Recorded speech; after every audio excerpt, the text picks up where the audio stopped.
अस्सलाम वालेकुम गाइस, तो हम लोग जा रहे हैं मिनी दुबई। ये अपना कैब भाई, बोलो कहाँ जा रहे हैं? क्यों दुबई जा रहे हैं?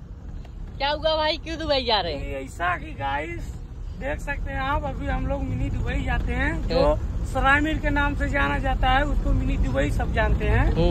अभी हम लोग जा रहे हैं उधर, जाएंगे सरायमीर में, हवेली पे चाय पिए। बस अब तो चुप से अच्छी भाई तो बता क्या करे जाएगा, चाय वगैरह और कई तरह के कुछ भी इंजॉय, फुल इंजॉय। हाँ बस अब तय बताओ भाई। भाई देखो जा रहे हैं पूरा एकदम माहौल के साथ, वहाँ एकदम दबदबा मचाएंगे।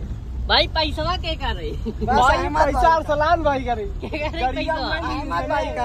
अहमद भाई के ना, अहमद भाई गाड़ी ले लिए ना, तो गाइस सब स्कॉर्पियो ले लिए है। पैसा अरसलान भाई दे, अरसलान भाई के पैसा दे? ये तो सारा धोती खोल रहा है। अरे चल, दोनों भाई बीमार हो रही है, दोनों भाई बीमार हो रही है। मार दूंगा फोन। अरे भाई पूरे